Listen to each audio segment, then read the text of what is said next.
Hello dear aspirants, આપ સર્વેનું અમારી YouTube channel game changing સાયકોલોજીમાં હાર્દિક સ્વાગત છે. આજના વિડીયોમાં આપણે આવનારી પ્રોબેશન ઓફિસરની પરીક્ષા માટે જે અભ્યાસક્રમ ડિક્લેર થયો છે, એટલે કે સિલેબસ ડિક્લેર થયો છે, એ અંતર્ગત આપણે સમાજશાસ્ત્ર વિષયના આજથી એક નવી સિરીઝ ચાલુ કરવાની છે અને એમાં આપણે મોસ્ટ ઇમ્પોર્ટન્ટ જે MCQ based one liner questions છે એની સીધી ડિસ્કશન કરીશું. કોઈ થિયરીને ડિસ્કશન નથી કરવાનું. ઓકે, ઓનલી મોસ્ટ ઇમ્પોર્ટન્ટ જે ક્વેશ્ચન્સ છે જે સમાજશાસ્ત્ર એટલે કે સોશિયોલોજી અંતર્ગત અગત્યના છે, એમાંથી પણ લગભગ 30 થી 33 માર્ક્સ જેટલો પોર્શન પૂછાવાનો છે. તો એ અંતર્ગત આપણે આજથી એક નવી સિરીઝ ચાલુ કરીએ છીએ અને this is part 1 of sociology, જેમાં આપણે મોસ્ટ ઇમ્પોર્ટન્ટ થોડાક પ્રશ્ન જે છે જે એક્ઝામની પર્સપેક્ટિવથી અગત્યના છે તો એની ચર્ચા કરીશું. તો સૌપ્રથમ પ્રથમ જ પ્રશ્ન ખૂબ અગત્યનો છે, જે છે blank is the father of sociology. Okay, ખૂબ અગત્યનો સવાલ છે કે સમાજશાસ્ત્રના પિતા કોણ છે, અથવા તો કોને સમાજશાસ્ત્રના પિતા તરીકે ઓળખવામાં આવે છે. Option number A Comte, option number B Durkheim, option number C Spencer and option number D Cooley. The question is who is considered as father of sociology? તો here the correct answer is option A. કોમ્ટેને આપણે સમાજશાસ્ત્રના પિતા તરીકે ઓળખીએ છીએ. ખૂબ અગત્યનો સવાલ છે. ઓકે, તો યાદ રાખવાનું છે. ક્વેશ્ચન નંબર સેકન્ડ જોઈએ. Who has described society as a web of social relationships? Okay, question છે who has described sociology as a web of social relationship? કોના મતે અથવા તો કોણે સમાજને સામાજિક સંબંધોના જાળા તરીકે વર્ણવ્યું છે? એટલે કે નીચેના પૈકી કઈ એક વ્યક્તિ છે જેમણે સોસાયટીને એટલે કે સમાજને કોની સાથે? તો web of social relationships. Web એટલે કે જાળું. ઓકે, સામાજિક સંબંધોના જાળા તરીકે વર્ણવ્યું છે. Option A Mead, option number B Ogburn, option number C Leacock and option number D MacIver. So here the correct answer is option number D. MacIver નામના જે વિદ્વાન છે એમણે એવું કીધું છે કે સમાજ એટલે સામાજિક સંબંધોનું ઝાડું. ઓકે, તો આ પણ યાદ રાખવાનું છે. ખૂબ અગત્યનો ક્વેશ્ચન છે. Let's check the next question. અને ક્વેશ્ચન નંબર 3 છે name the author of the book primitive culture. Again ખૂબ ઇમ્પોર્ટન્ટ સવાલ છે. Name the author of the book primitive culture એટલે કે આદિમ સંસ્કૃતિ. પ્રિમિટિવ એનો મતલબ થાય છે આદિમ અને કલ્ચર મતલબ સંસ્કૃતિ. તો આદિમ સંસ્કૃતિ નામના જે પુસ્તક છે એના લેખકનું નામ જણાવવાનું છે. Option number A Majumdar, option number B Lundberg, option number C Tylor અથવા તો Taylor and option number D Malinowski. So here the correct answer is option number C. Taylor નામના જે વિદ્વાન છે, ઓથર છે, એમણે પ્રિમિટિવ કલ્ચર એટલે કે આદિમ કલ્ચર નામનું જે પુસ્તક છે એ લખ્યું છે ટેલર. ઓકે, તો આ ક્વેશ્ચન પણ ખૂબ અગત્યનો છે, ધ્યાનમાં રાખવાનો છે. Let's check the next question, and the next question is on your screen now. Question number 4, classification of groups into in groups and out groups was presented by whom among the following? Question છે classification of groups એટલે કે જૂથોનું વર્ગીકરણ. Into એટલે કે શેમાં? તો in groups અને આઉટ ગ્રુપ્સ. તો ઇન ગ્રુપ અને out group, that is the key word. તો જે જૂથો છે એનું વર્ગીકરણ ઇન ગ્રુપ અને આઉટ ગ્રુપ એ નીચેના પૈકી કોણે કર્યું છે? Option number A Tonnies, option number B Cooley, option number C Homans and option number D Sumner. So here the correct answer is option number D. Sumner નામના જે વિદ્વાન છે એમણે જે જૂથો છે એનું વર્ગીકરણ ઇન ગ્રુપ અને આઉટ ગ્રુપ નામમાં કર્યું છે. તો ટોનિસ, કુલી, હોમન્સ અને Sumner. So here the correct answer is option D. Sumner નામના વ્યક્તિએ, વિદ્વાને, જે જૂથો છે એનું વર્ગીકરણ ઇન ગ્રુપ અને આઉટ ગ્રુપ એ બે ગ્રુપમાં કર્યું છે. તો યાદ રાખવાનું છે. તમને ક્યારેક એવું પણ પૂછાઈ શકે કે સુમનર નામના જે વિદ્વાન છે એમણે વર્ગનું ક્લાસિફિકેશન શેમાં કર્યું છે? In groups, out groups, in group, બીજા કોઈક ઓપ્શન આપ્યા હોય. તો here the correct answer is in group અને આઉટ ગ્રુપમાં જૂથોનું વર્ગીકરણ કર્યું છે સુમનર નામના વિદ્વાને. ઓકે, નેક્સ્ટ ક્વેશ્ચન છે question number 5. Contact and communication are the two main conditions of social interaction. Who said so? Okay, contact and communication are the two main conditions of social interaction. Who said so? Contact એટલે કે સંપર્ક અને communication કરવું એટલે માહિતીનું આદાન પ્રદાન કરવું એટલે કે સંચાર કરવું. એ કન્ડિશન છે, મેઇન કન્ડિશન એટલે કે મુખ્ય શરત છે શેની? તો સોશિયલ ઇન્ટરેક્શનની એટલે કે સામાજિક ક્રિયા પ્રતિક્રિયાની બે મુખ્ય શરતો છે. એવું કોણે કહ્યું છે? સંપર્ક અને સંચાર એ સામાજિક ક્રિયા અને પ્રતિક્રિયાની બે મુખ્ય શરતો છે. આવું કોણે કહ્યું છે અથવા તો કયા વિદ્વાને આ જે સ્ટેટમેન્ટ છે એ આપ્યું છે? Option number A Horton and Hunt, option number B Park and Burgess, option number C Ogburn and Nimkoff and option number D MacIver અને પેજ. તો અહીંયા કરેક્ટ આન્સર આવશે option number B. Okay, Park અને Burgess નામના જે વિદ્વાનો છે એમણે કહ્યું છે કે સંપર્ક અને સંચાર એ સામાજિક ક્રિયા પ્રતિક્રિયાની મુખ્ય બે શરતો છે.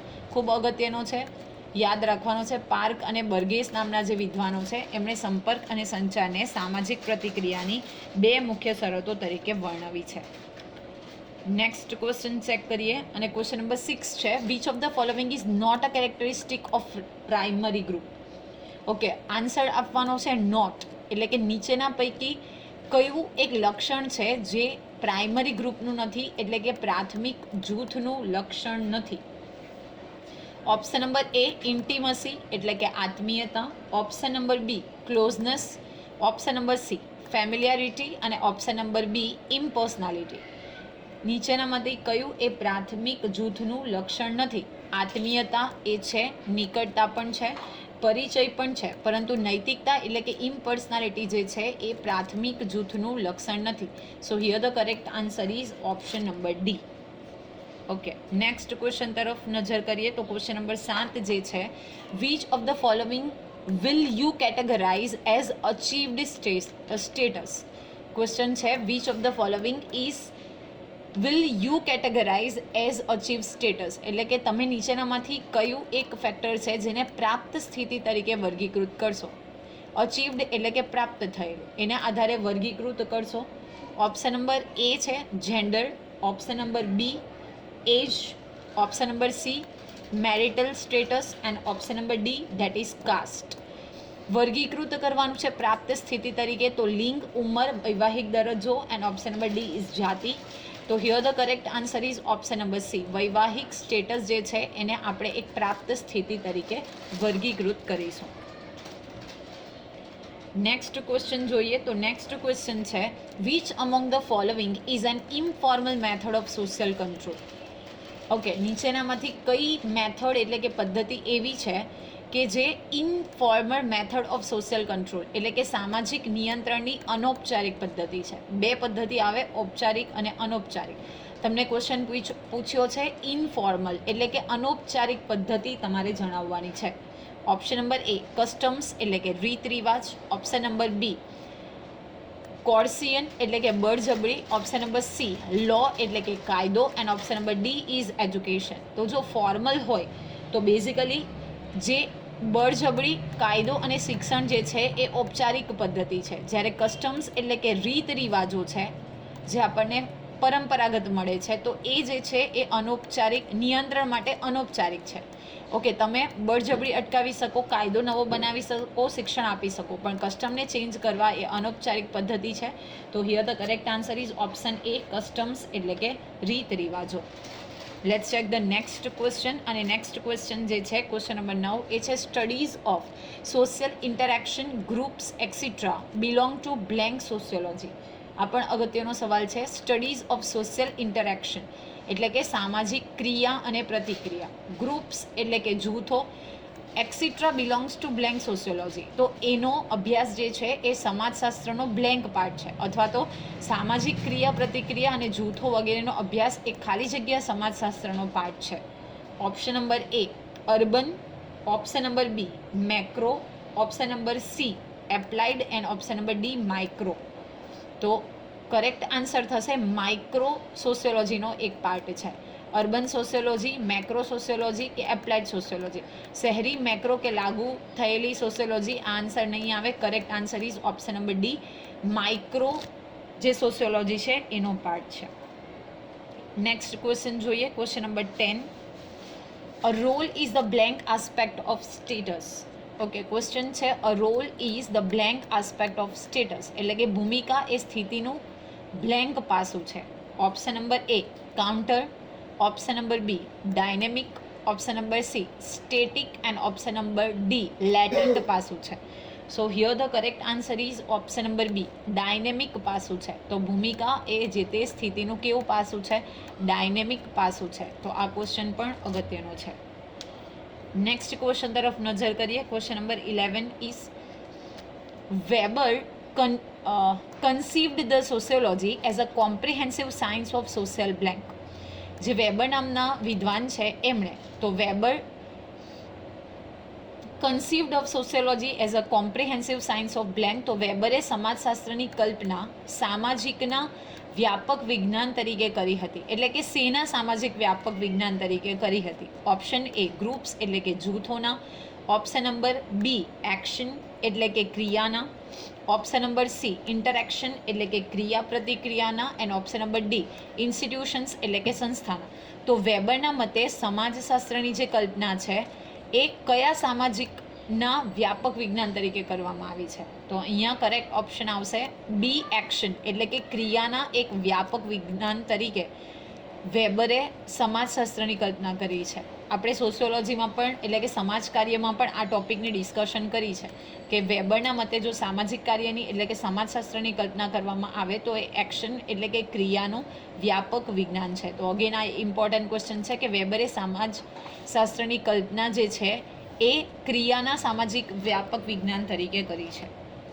નેક્સ્ટ ક્વેશ્ચનની આપણે વાત કરીએ તો ક્વેશ્ચન નંબર 12 જે છે who coined the term primary groups? Again ખૂબ અગત્યનો સવાલ છે. કોઇન્ડ એટલે કે શબ્દ આપવો. તો સૌપ્રથમ પ્રાથમિક જૂથ એટલે કે પ્રાઇમરી ગ્રુપ નામનો જે ટર્મ છે એ શબ્દ છે એ કોણે આપ્યો છે, કોણે પ્રચલિત કર્યો છે, કોણે આપ્યો છે?